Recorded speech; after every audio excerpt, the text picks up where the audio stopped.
28ஆம் தேதி 5ஆம் மாதம் 2009ஆம் ஆண்டு அன்று அப்போதைய கொழும்பு பிரதி பொலிஸ் மா அதிபர் அனுர சேனநாயக்கவிடம் அப்போதைய கடற்படை தளபதியாக கர்நாகொட தனது பிரத்யேக பாதுகாப்பு பொறுப்பாளராக இருந்த லெப்டினன்ட் கமாண்டர் சரத் முனசிங்காவுக்கு எதிராக செய்த முறைப்பாட்டு விசாரணைகளே தற்போது பல கடத்தல்கள், சித்திரவதைகள் மற்றும் பல தகவல்கள் வெளிவருவதற்கு ஆதாரமாக இருந்திருக்கின்றது. 2014ஆம் ஆண்டு காலத்தில் ஆரம்பத்தில் கொழும்பு குற்றத்தடுப்பு புலனாய்வு பிரிவினால் முன்னெடுக்கப்பட்ட இந்த விசாரணைகள் பின்னர் குற்றத்தடுப்பு புலனாய்வு பிரிவின் விசேட பிரிவுக்கு மாற்றப்படுகிறது. பிரதான போலீஸ் பரிசோதகர், அதாவது கடற்படையில் இருந்த சரத் முனசிங்காவின் மேற்பார்வையில் போலீஸ் பரிசோதகர் நிசாந்த டி சில்வா உள்ளிட்டோர் இந்த விசாரணைகளை மேற்கொள்கிறார். பிரதான போலீஸ் பரிசோதகர் ரஞ்சித் முனசிங்க மேற்பார்வையில் குற்றத்தடுப்பு புலனாய்வு பிரிவின் போலீஸ் பரிசோதகரும் விசாரணை அதிகாரியாகவும் இருந்த நிசாந்த டி சில்வா உள்ளிட்டோர் விசாரணையின் போதே சம்பத் முனசிங்க கடற்படை தளபதியின் பிரத்யேக செயலாளராக இருந்த வசந்த கர்நாகொடவின் பிரத்யேக செயலாளர் சம்பத் முனசிங்கவை கைது செய்கிறார்கள். இதனிடையே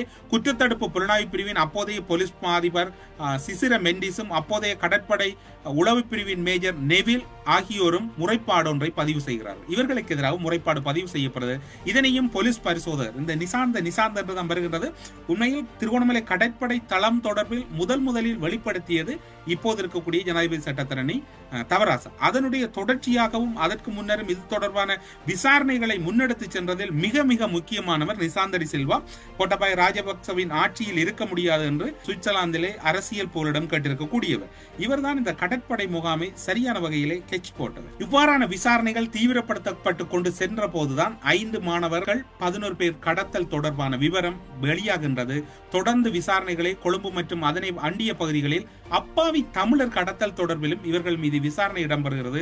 அப்போதைய கடற்படை தளபதியாக இருந்த வசந்த கர்நாகொடவின் பாதுகாப்பு அதிகாரியாகவும் ஒரு செயலாளராகவும் பணியாற்றிய சம்பத் முனசிங்க அறையில் இருந்த அடையாள அட்டைகள் 4, கையடக்க தொலைபேசி தோட்டாக்கள், அதே போன்று வங்கி புத்தகங்கள் என 21 மிக முக்கிய தடயங்கள் சம்பத் முனசிங்கவின் அறையிலிருந்து குற்றத்தடுப்பு புலனாய்வு பிரிவினர் விசாரணை காலங்களில் மீட்கின்றார்கள். அவற்றை ஆய்வு செய்த போது கொச்சிக்கடை பிரதேசத்தில் வைத்து கடத்தப்பட்ட ஜஸ்டின், சூசைப்பிள்ளை, அமலன் லியோ, நாகராஜா ஜெகன் உள்ளிட்டோரின் அடையாள அட்டைகளும் கடத்தப்பட்ட 4 அடையாள அட்டை சம்பத் முனசிங்கவின் அறையிலிருந்து மீட்கப்படுகிறது. இங்குதான் அடுத்த கட்ட விசாரணை அல்லது அடுத்த கட்ட திடுக்கிடும் தகவல்கள் நோக்கி நகர்கிறது. 15/6/2009 அப்போதைய rear admiral Udayakeerthi Vijaya Bandara, rear admiral Jagath Jayasinghe ஆகியோர் சம்பத் முனசிங்காவுக்கு எதிராக 5 மாணவர் கடத்தலில் கப்பம் பெறப்பட்டதாக முறையிட